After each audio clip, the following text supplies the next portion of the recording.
I screwed up the lining things up for the intro, so ignore the 3 seconds delay.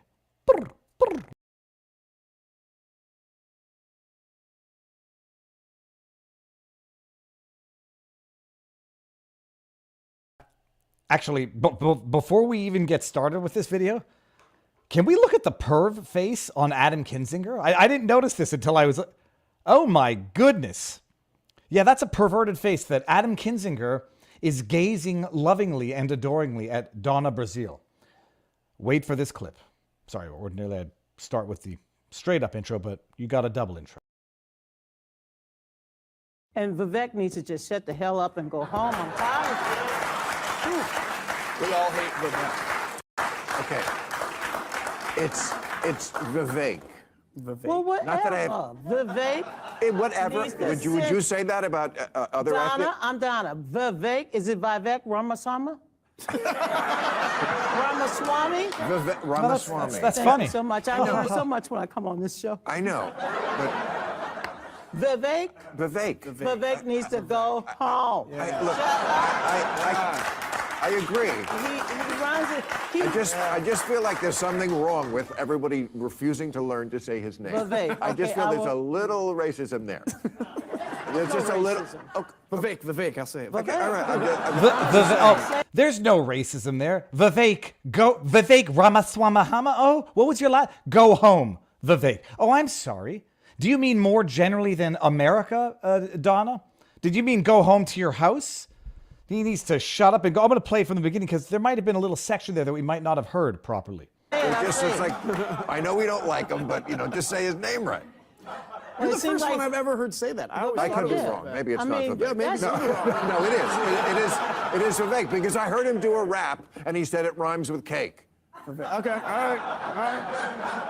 I don't This is actually. what the CNN audience needs to know. I don't actually think it's mispronouncing his first name that is a problem. I'm sure he gets Vivek all the time. I think it was more the Ramaswamy. Oh, like it is a difficult last name to pronounce, Donna. To make fun of a foreigner's last name, a foreigner, an American, with a name that is non-American. Ramaswamy. Oh my goodness, can you imagine if they did that with fill in the blank other demographic? But play this from the beginning just one more time here. Here. And Vivek needs to just shut the hell up and go home. Shut the hell up and go home. He needs to, though. I mean, this is... I will admit I am guilty every now and again of potty mouth myself. This is political analysis of the intellectual political elite, and I'll put that in quotes. Wait until I want to refresh everybody's memory as to who Donna Brazile is. She's a liar, a scoundrel, and now a confirmed racist. Shut the hell up and go home, Vivek. Oh my goodness! If a white man were to have said that to a minority woman with a last name that is not quintessentially or stereotypically American, what would happen? If a Republican would have told a woman of color to shut the hell up and go home, what do you think would happen? Oh, I can give you one hint, and it would involve cancellation. That's hard. Okay. That's hard work. Hold on. We all hate Vivek. We all hate Vivek. What that? Listen. We all hate Vivek. We all hate Vivek. We all hate Vivek. Who said that? What is this? Is this high school? I mean, it is. I've always said that high school never ends. It just gets bigger. We all hate Vivek. You've got a Democrat with a capital D, which usually also means demonic. Democrat. Vivek Ramaswamy. Oh, I didn't get to the best part of it. Sorry, making fun of his last name. Okay. I don't know what that is. It's Vivek. Well, whatever. Not that I have... Vivek. Whatever. Would you say that about other ethnic? Donna, I'm Donna. Vivek. Is it Vivek Ramaswamy? Ramaswamy. Oh, that's. Does everybody remember who Donna Brazile is? Confirmed liar, confirmed cheat, and now confirmed racist. So let me just refresh all your memories, because it's like there's so much that has happened. This was in 2016, back when I was still keeping my big mouth shut. Donna Brazile is a liar and a cheater. This is coming from Real Clear Politics. So it's opinion, but what's not opinion in this, and I'll refresh everybody's memory, are hard fact. I give Donna Brazile just a few points for finally fessing up after lying and denying that she stole and supplied CNN debate questions to Hillary Clinton, helping the establishment candidate triumph over insurgent Bernie Sanders. So it seems that she cheats for the woman against, let's play identity politics all the way through, because that's what they do. She cheated to screw old man Jewish Bernie Sanders, so she must be anti-Semitic. Now she's telling Vivek Ramaswamy to shut his mouth and go home, so she must be also racist. Anti-Semitic, racist Donna Brazile, who is a liar and a cheater. And remember, oh gosh, I wish I could pull up the videos where she suggested at the time, because she was being confronted with having stolen questions, slipped them to Hillary Clinton in advance of the debate. She suggested that the attack on her was racist, racially motivated. Oh, yes, evil, terrible, terrible people. So that's it. I wanted to start the stream with the video of my turtle fossil, which you might see right over my shoulder right here. Yes, that's a fossilized turtle shell. I'm going to show it to you anyhow. But I saw that and I'm like, okay, well, we've got. Nobody cares about fossils as much as people care about hypocrisy of the highest level, but we're going to get there. Now, remember Seth Rich. There are many theories as to how Seth Rich was shot, I believe, in the back at 4 a.m. in D.C. in an attempted bungled robbery where not his watch, neither his wallet, nothing was taken from him. It's one of those worst robbers of all time. Shooting Seth Rich, killing him in a botched robbery where apparently nothing of value was attempted to be taken except for the man's life. Seth Rich was, according to lore, according to conspiracy theory, perhaps the person responsible for disclosing that the Russian hack was not a Russian hack, or was the one who provided some information. I forget exactly how the theory goes. But as far as the theory goes that he was killed in a botched robbery where nothing was taken. Yeah, you can believe that. Oh, okay. What was I going to say? Good evening. It's Sunday. Oh my goodness, have we got what to talk about? We're going to get there. It's Sunday. It's vivabarneslaw.locals.com. Oh yeah, I should have checked that we're live everywhere. That's what I meant to do. We are live. For those of you who don't know, I take for granted everybody is a returning viewer here. I am Viva Fry, David Freiheit, a Montreal litigator turned Florida rumbler. We do our Sunday shows with Barnes. I do weekly live streams depending on the day, whenever the time is available, ranting and raving about the insanity of the world, trying to make sense of it and trying to cope with it myself. We start on YouTube, Rumble, and vivabarneslaw.locals.com. And on YouTube, at about a half an hour in, we give them some presence, we give some exposure so that people know where the true free speech platform is, and it's on Rumble. Then we end on YouTube, bring it over to Rumble, and after we're done on Rumble for the stream, we go over to vivabarneslaw.locals.com. For our after party, we take the tip questions, answer questions, have a little Q&A. I'm in the chat right now in vivabarneslaw.locals.com, and our community, which is above average intelligence, without a question. Ronald B. says, Seth Rich was thought to have provided WikiLeaks with the correspondence proving that the DNC rigged the primary and gave it to Hillary illegitimately. That's right. Thank you for the refresher of my memory. Because they said that, WikiLeaks got the emails from a Russian hack, and there were many people who were saying there was no Russian hack, period. Someone provided it to them. Some people were hypothesizing that might have been Seth Rich. Seth Rich was subsequently killed in a bungled robbery at 4 a.m. In D.C. Yeah. That's it. Now oh, wow. So John McGarvey in our community is showing a quartz crystal that is so crystal clear, pun intended. So that's what we do. I'm going to get to the super chats in a second, the Rumble rants. No medical advice, no legal advice, no election fortification advice. But I do want to share this with you because it's not that I don't care that everybody might not be interested in fossils. Everybody should be interested in fossils. Everyone should love them. And it's not a question of nerding out. It's a question of holding a piece of the cosmos and understanding that we are but stardust in the universe. Yesterday was the 56th annual West Palm Beach Gem and Rock Show. And I went last year. I saw a turtle shell, and I didn't get it. It wasn't the same one. This one was a little more expensive, but I regretted it ever since. I said, why didn't I get that? I'm an idiot. And we went back yesterday, and I did not leave empty-handed. This is, by the way, this is a video that is on Rumble, on my Viva Random channel on Rumble. So it's the absolutely nothing related to politics, although I still wear my merch in there. Look at this. As I sit here slaving over dinner. Yes, I made dinner last night. Breaded chicken and looking at our hauls of the day. Look at this. I got Oh, we're cooking a turkey, a turtle? It's Look at this. magnificent. Look at this. It looks like It looks like a turtle shell. Like we caught a turtle And emptied it out. and took its body parts out. Look at this detail An on albino turtle. and it weighs like 30 pounds. Oh, it's so beautiful. We're talking here. Adults are talking. Yeah, look at it's the He's bottom. hungry. Look at that. Look at the bottom of that. Our It's locals. the indent of the bottom. It's amazing. I did it. It's pretty cool. Do you want to see what I got? No one's even asked me what I got. My wife. Because it can't be better than this. I'll skip to what my wife got. That's actually She got one of these things. Come on. That's very nice. It's called something where you put spice in it, you grind it up. I got the turtle. I'm not going to leave it there. And it's sitting on a Marco Polo Hunter Biden laptop book, which I'm not going to use as a base either, but I don't want to put rock on rock. Oh. I said, we are but stardust. And by the way, how smart and above average is our locals community? Ginger Ninja, the man who made me this chess set behind me, Ginger Ninja on locals said, the pronounced indentation on the bottom side of the shell is an indication that it was a male because it's more concave for the purposes of mating. So I did it.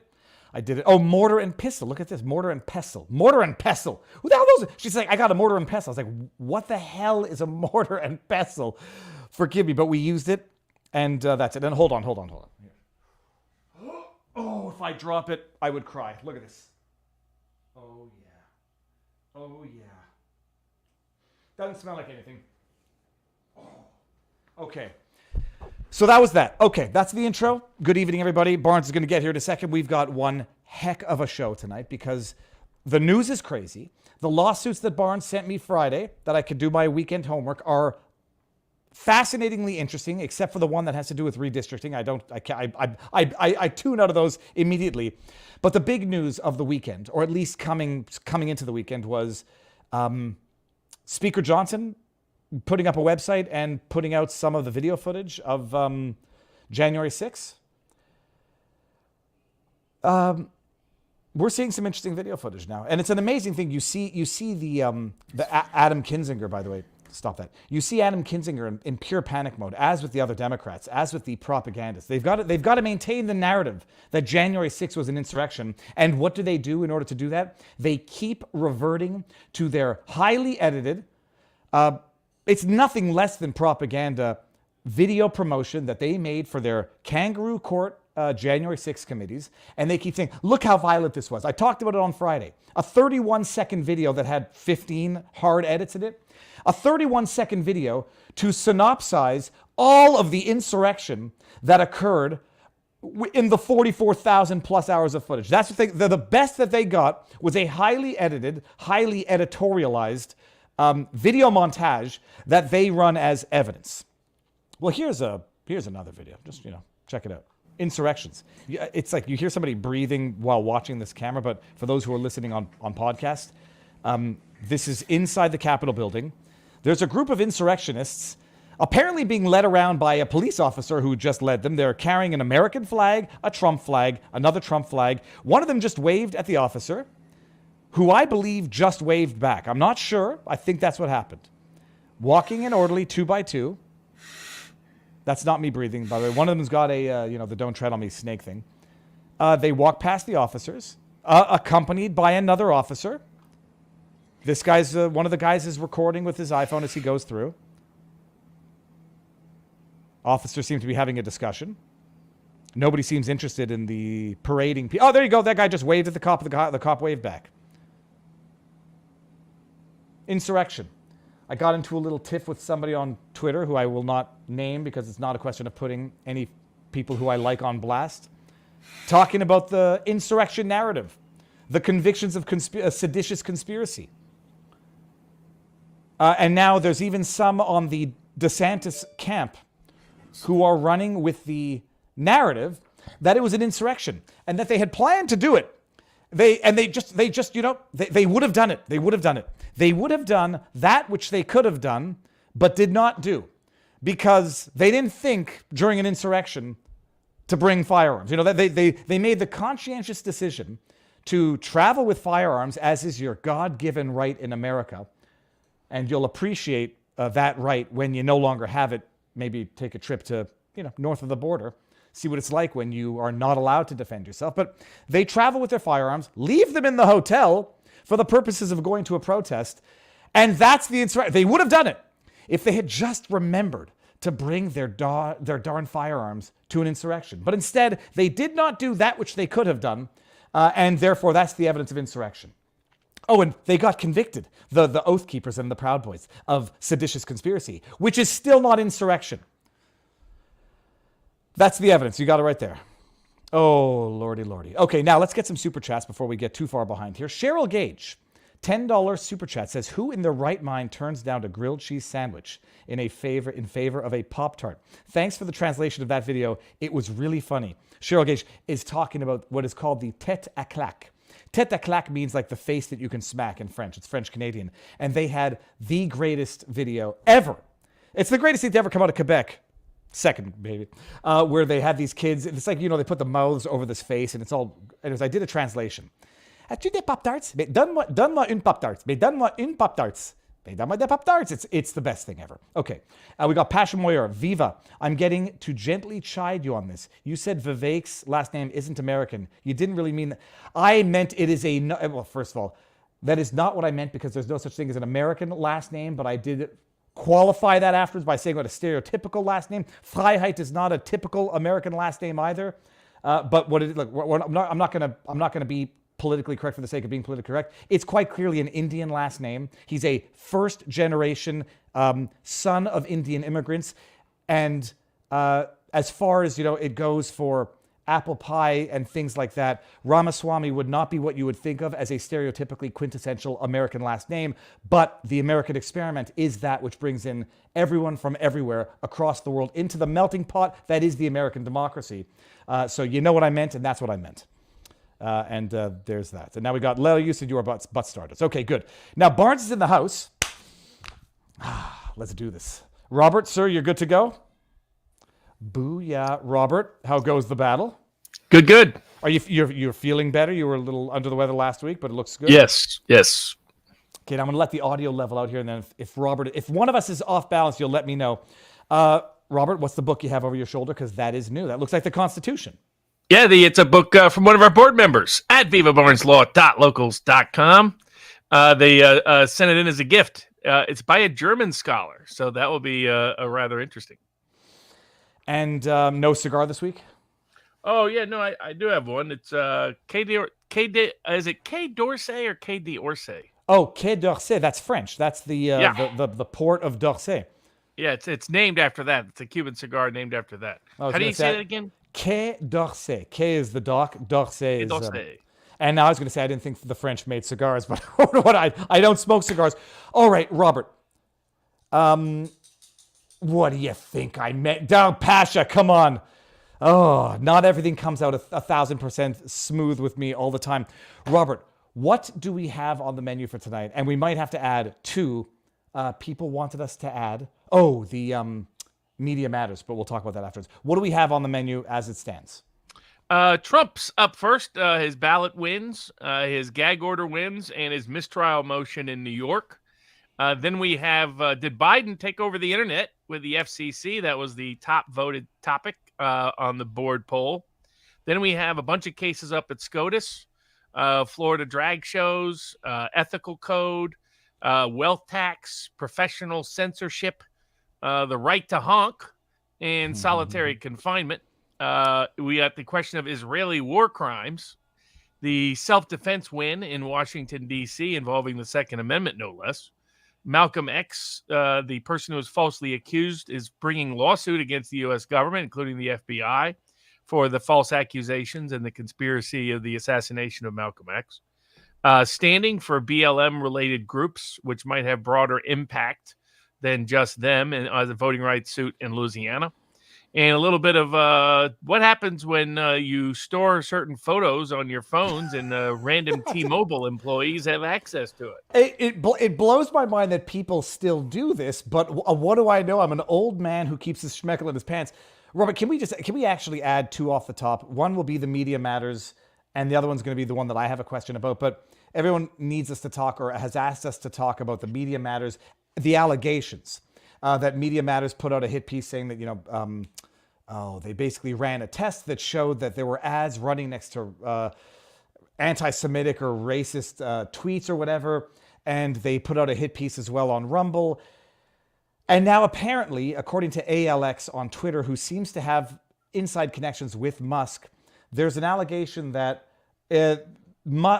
Twitter is confirming, or X is confirming, that they never actually ran an Apple ad, or there's evidence to believe they did not run an Apple ad by side one of the alleged tweets that Media Matters for America put out.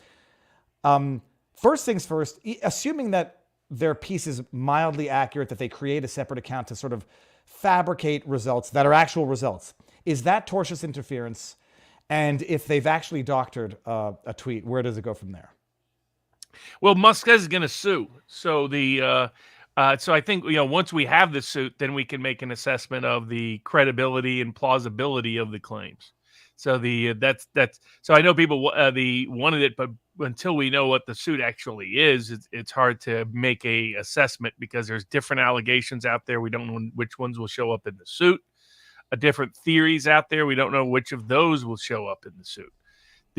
And not a surprise, Media Matters is a political hit organization, has been for a long time. And that's what they do. They were orchestrating the cases against Alex Jones in substantial part. They knew many of the allegations against Alex Jones were false, and yet continued to propagate the falsity of those claims. So it's who they are. It's no surprise. I'm sure they engage in all kinds of shenanigans. Now, they're not an organization. I mean, they're an organization you'd sue, and they would just fold up shop and start with a new name. So I'm not sure how much you quite achieve. I mean, it's probably worth it, but it's not like they're the Rockefeller Foundation. They're, another NGO, fly-by-night organization created by David Brock. And he's shifted sides. He's been a grifter his whole life, his whole career. He was an anti-Clinton guy in the 90s, and then weaseled his way into the Clinton camp thereafter by using the extortionate threats he developed from his efforts in the 90s. So it's just who the guy is. But he knows he knows how to solicit donors, and how to get those donors to target the causes that they choose. It is really weird to go after Musk in the current environment on anti-Semitism grounds, given all the other places that currently has all kinds of where anti-Israeli sentiment has been quickly bleeding over into anti-Jewish sentiment. Not all anti-Israel sentiment is anti-Jewish, though saying things like "from the river to the sea" can only have one meaning. But fundamentally, that isn't necessarily because someone's Jewish. It's because it's Israel and they're Jewish.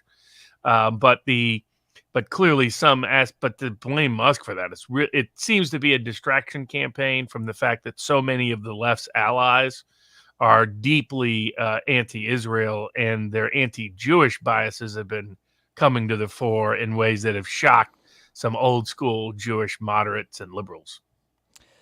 Okay, and that's a very judicious response. Wait until we see what's actually alleged. The second one, this is for my own personal edification, Robert. Last week, Laura Loomer put out a tweet in which she showed that allegedly Riley Gaines had been paid by the DeSantis camp for a speaking event or whatever. And in it, it was, purportedly, it was from the FEC filing, which had an address on it. I don't know if it's a home or an office or a business or whatever, but an individual's address. And Laura, to her credit, took down the original tweet, put up a sort of a defensive, I did nothing wrong, but I'm doing the right thing now anyhow. When it comes to that, publicly available versus publicly put on blast, illegal versus legal, illegal versus doxing, or just contrary to terms of service, would something like that hypothetically be contrary to Twitter terms of service, even if it's publicly accessible somewhere? Oh, it could be Twitter's terms of service, because I was going to say that as a general rule, your address is public information. Typically, while we call those things doxing, very rarely do those things constitute actionable legal claims. Now, they may be actionable social media claims or employment claims, depending on the circumstances, that go beyond the scope of the law itself. That you would have to look at what X's rules are in place at the moment. Okay, and it does say addresses, but it puts home addresses under private information, but most people don't fully appreciate most home addresses are not private, and so Right. I presume it would have been violative of the terms of service of Twitter. Okay, and setting that aside, at least she did the right thing in due course after the damage was done. Better late than never. All right, Robert, so the Trump, where do we start? Where do we start? Do we start with Engoron's gag order being lifted by, or being stayed by an appellate judge in New York who said, we have some First Amendment violation concerns in this? I don't know. Apparently, Engoron has issued 4 orders that have been overturned by a higher court in New York, but I couldn't name all of them with the exception of the gag order. I don't know if you know offhand what other orders Engoron had issued that have been overturned. Well, it shows up in the mistrial motion, one of them, which was he was delaying ruling on the summary judgment motions until the eve of trial, which basically ambushed the Trump team into not knowing what to prepare for trial for, until the appeals court finally ordered him to issue an opinion before trial. So, he's been game playing the entire time in ways that have been adverse to the Trump team, even when he's been overturned on appeal. He also tried to immediately disband the Trump organization, which would have led to mass unemployment for the Trump employees. And that the Court of Appeals also stepped in and overturned and invalidated. So when the Court of Appeals, I think, could have done more. This is a case that I think should have been shut down by the federal courts for selective prosecution, should have been shut down by the Courts of Appeals for being a baseless case from the inception. But they have sporadically and belatedly got in. But when they have, they've usually corrected his rulings that have been to the extreme.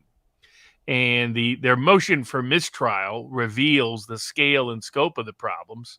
But here again, once a judge looked at the grounds he overturned the gag order was precisely the grounds we discussed, where a lot of legal scholars and so-called legal analysts didn't even comment on, which is there is no right of judges to prevent criticism of them or their staff. That has never been a basis of prior restraint.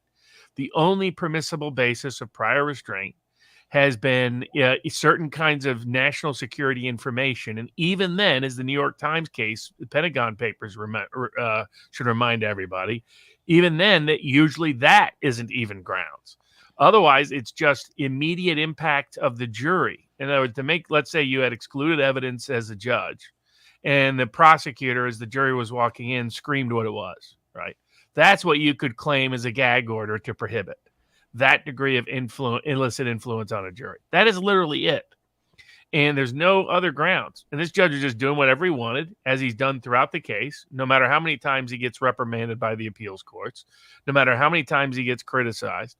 So it's not surprised that the gag order was overturned, enjoined, that the fines are probably going to be set aside. That gag order will be further evidence, and already was evidence introduced in their motion for mistrial, which there were things in the motion for mistrial that I even didn't know had happened. I'll go over some of them, because the extent of the Allison Greenfield relationship, I never, it's funny that a visual really puts things in a different perspective, but seeing her on the bench with Engoron, it's just sitting next on, I think it's on his right, like two Stalin-esque decision makers, it really put into perspective what they're complaining about in terms of constant back and forth of notes. What's her name? Allison Greenfield. I'm gonna focus on Greenfield. You'll get the other ones that I miss. Donating in 2022 over the legal limit contributions to political activist organizations, including Leticia James. I think it was either her re-election or something to do with actually endorsing, supporting Leticia James, who's persecuting Donald Trump. And campaigned on that. And campaigned on persecuting Trump. what I mean, the behavior of Engoron towards the Trump defense team, accusing, I forget his name, Keiss of misogyny because he's commenting on Allison Greenfield sliding notes back and forth with the judge, seemingly directing this entire trial. Oh yeah, she also chummy with Chuck Schumer. That mistrial motion, if you didn't know what was going on, you wouldn't believe it was true. Which ones am I missing, Robert, that you want to highlight for us? The one that I didn't know about is that the judge himself has been bragging in his newsletter to the school about his actions in this case. And I mean, and you know, that's patently inappropriate, unethical, unprofessional conduct. That goes beyond just the obvious partisan bias we can all witness. But there's certain basic prophylactic rules that exist. A judge can't comment on a case outside of the courtroom. He's been doing that repeatedly. So not only they catch his wife sharing memes and a whole bunch of things about the case hostile to Trump on social media, so it's a member of his family, but he himself has been doing this. So it's not only when he's not showing photos of his abs, he's busy showing memes and articles about how he's screwing Trump and bragging about it. She campaigned on this. She referred to it indirectly as the real estate case, but when she was campaigning for a judgeship herself, was talking about how she's the co-judge in the case, how they're out to get him, how her objective is to be a partisan judge. I mean, these are extraordinarily shocking things to be explicitly and expressly stated.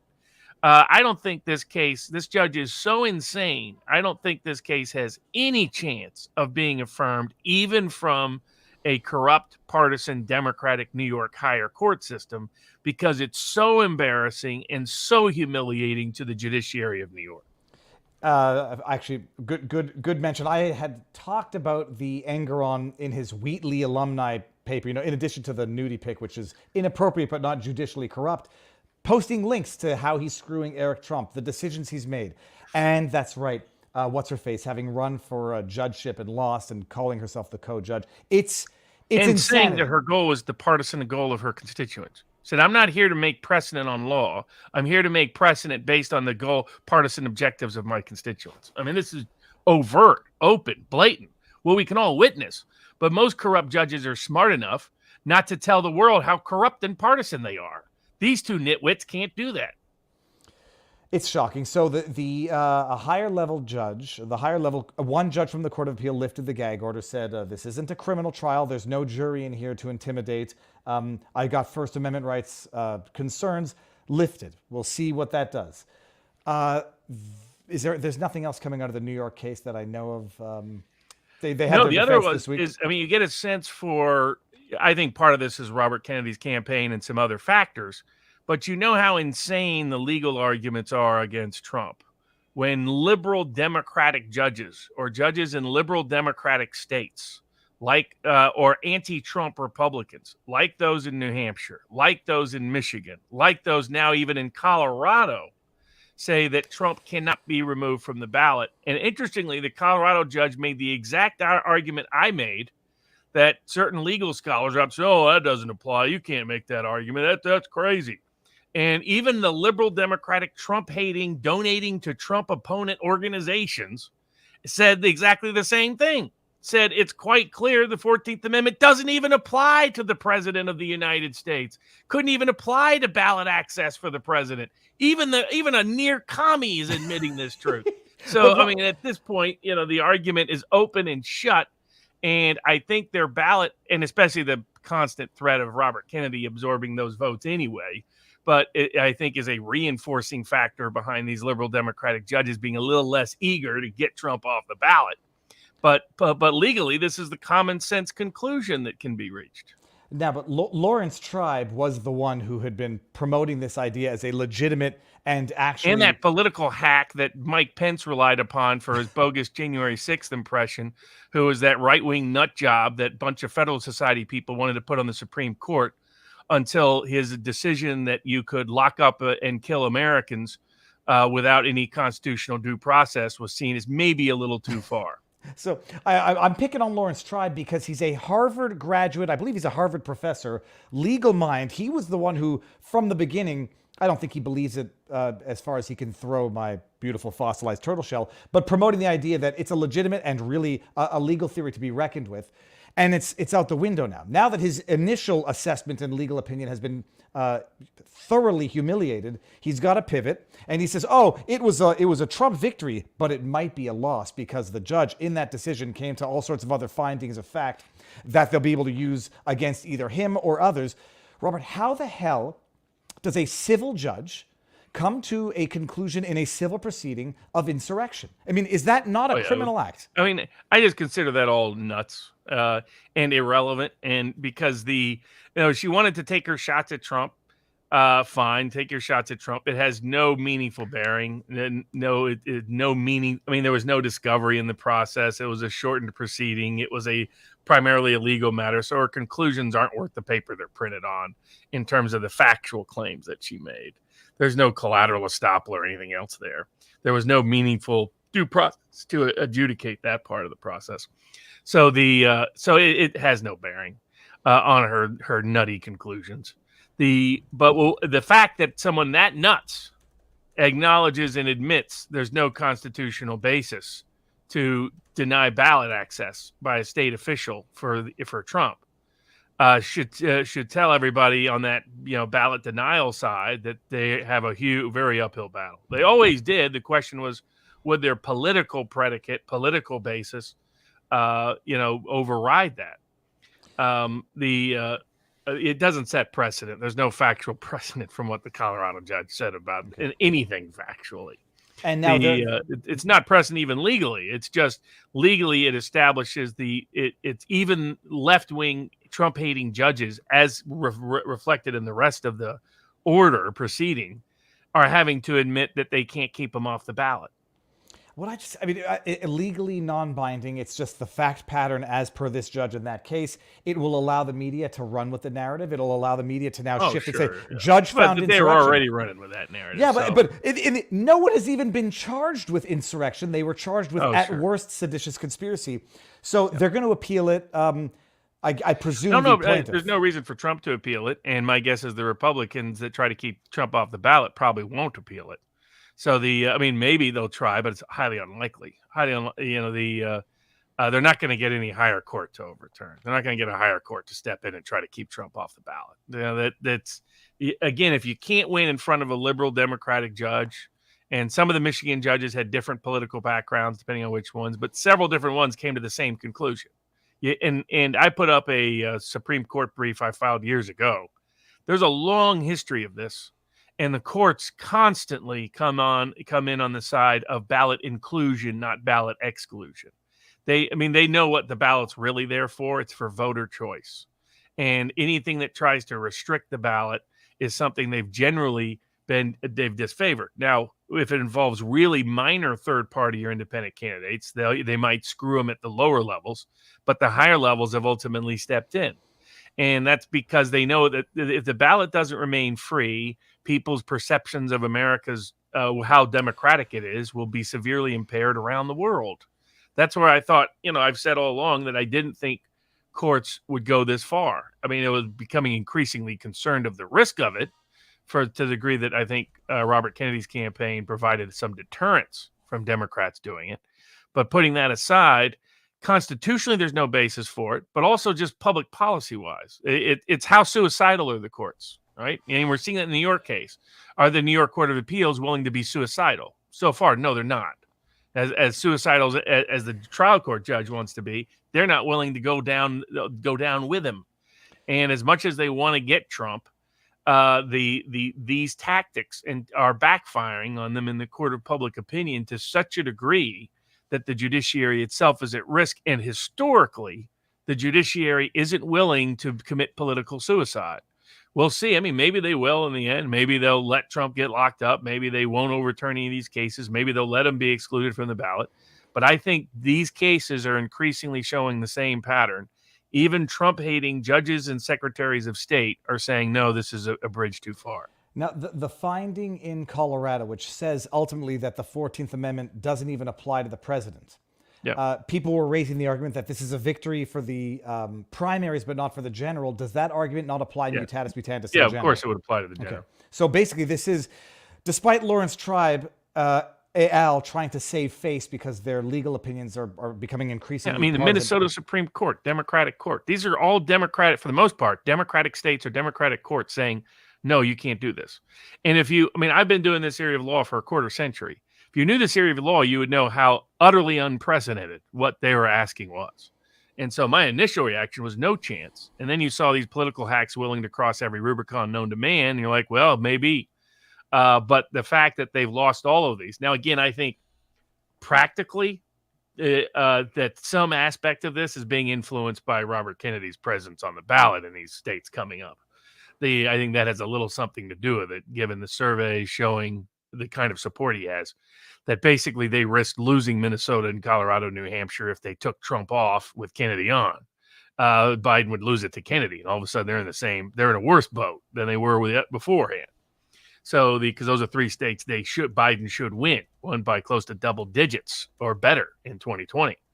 The fact that it was those states not willing to remove Trump from the ballot means this is almost already DOA. You've now had, including some other cases have been brought where it was jurisprudential grounds it was dismissed. I think 8 or 9 cases or elected officials who've rejected the request to remove Trump from the ballot. What you're going to, especially they all can read polls, right? I mean, there is no election official that really is eager to commit political suicide, however much they hate Trump.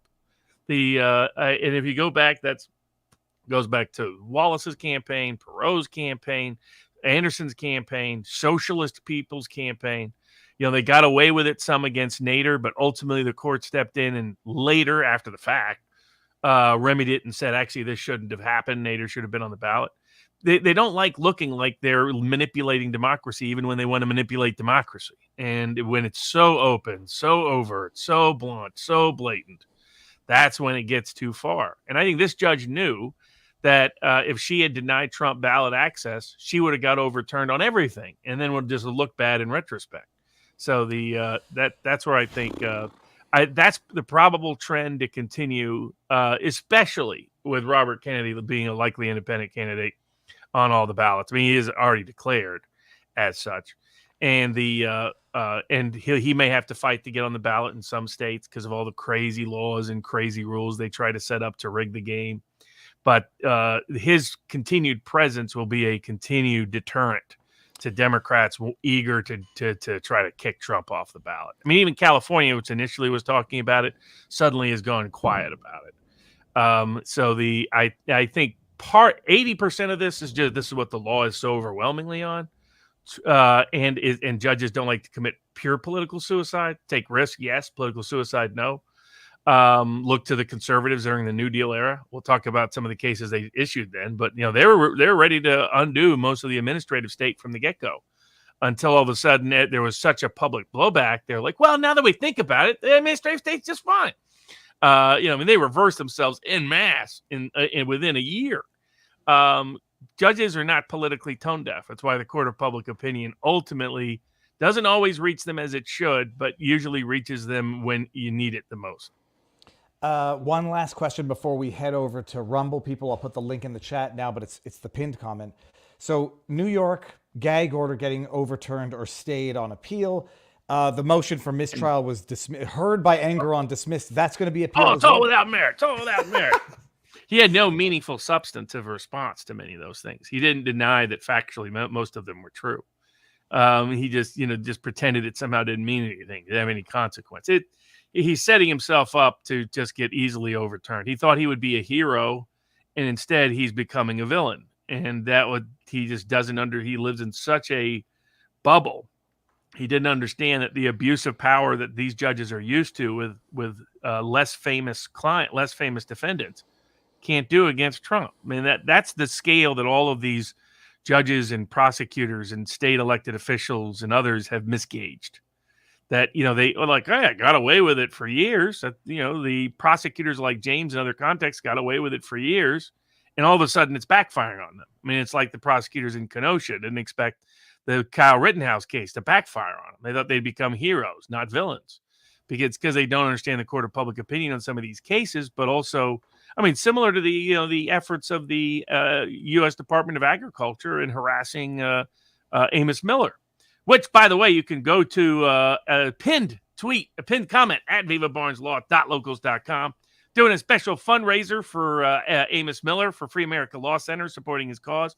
You can get yourself some apple butter just in time for the holidays, homemade by the Amish farmer Amos Miller.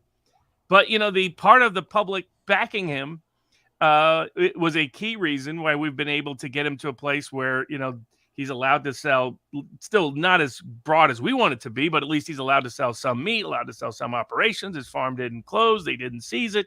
But all that happened because all of a sudden the public stories weren't all bashing him. The court of public opinion always matters, but regardless of what anybody tells you. Does that mean the court of public opinion is always determinative? No.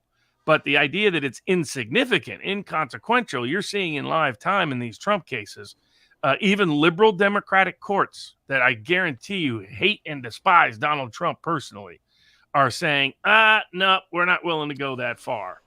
And now, does this have an impact on, what's her name, Fani Willis and or Jack Smith? If they're seeing the way these are going in New York and Colorado and Michigan and New Hampshire, wherever it is. Fani's just trying to buy time. And her so-called proffers with lawyers leaked, and there's nothing really. And in fact, it makes her case look weaker rather than better. And she basically just wanted to bring the charges because the trial's not happening until after Election Day, which means who knows what happens after Election Day. But my guess is if Trump was elected, those charges are going to go away in Georgia. So that was more theater than it was reality. The Florida case, because there you have a decent judge. And so she is unwilling to allow those cases to progress in an impermissible manner. And so those are getting delayed to probably after Election Day. So all of their eggs are really in one basket, and it's the D.C. case. And my guess is that D.C. case's judge's gag order is going to be overturned before Christmas Day. And that will be another loss and more egg in the face, while the Supreme Court is likely to take up some January 6 cases and start to reverse some of the things that have already taken place. So I think that what they're doing is they're setting themselves up for failure, and an embarrassing failure. The greatest threat to the president is still the D.C. case, and hopefully somebody steps in and does something to put that case back on the right track. Maybe we go through theater. People ask what happens if Trump is jailed. Doesn't matter. What happens if he wins and he's in jail? It'll make the entire federal judicial system look like a joke. And at that point, my guess is either the Supreme Court or somebody would step in and set it all aside. Now my hunch is still that Biden's going to do this on the federal charges. If he loses to cover for his own family, he'll disguise it as a broad political pardon to restore order and help integrity, because that's Joe Biden. He likes to bring people together, especially over bribes. Then he really likes to bring them together. Even though he was running around kissing up to Xi this past week, asking where that money is, or maybe he'll have to send some more ships to the sea. But I think we're seeing at least some promise. While we're still seeing ridiculous actions against President Trump, we're at least seeing some restraint start to step in by the judicial branches that, okay, maybe we shouldn't go too far. So hopefully that side of the judiciary continues to show promise, even while Joe Biden is trying to take over the internet in the interim. Okay, now we're going to do this. We're going to head over to Rumble, and I'll give everyone the Viva Barnes link, but I seem to have gotten rid of that live link. One more time, here's the link to Rumble, people. Come on over, because we're going to end now. Let's see the number go down, 2872, 2887. That's the wrong direction. Come on over to, okay, and let me just give the link to the live chat if everybody wants to go for it. On Tuesday, on YouTube and Rumble, I'll be live at 1 p.m. Eastern Time with the Durant to discuss the Argentinian election, where it looks like a good right-leaning populist just got elected president, to discuss what the heck's going on in Catalonia and Spain, to discuss Biden and Xi, to discuss the U.S. political perspective on the Israeli-Hamas conflict, what kind of consternation is happening at the State Department and the Biden administration and the intelligence apparatus amongst the ordinary voters. Why Scott Horton needs to go to the nut house for a little while because of how crazy he is about Israel. And he needs to quit lying about Robert Kennedy just because he hates Israel. We'll be talking about that and other things on the show on Tuesday, 1 p.m. Eastern Time. Community, remind me not to go live Tuesday at 1 o'clock. Okay, we are going to end on YouTube. You all have the links to both Rumble and VivaBarnesLaw.locals.com, ending on YouTube in 3, 2, 1. See you all there.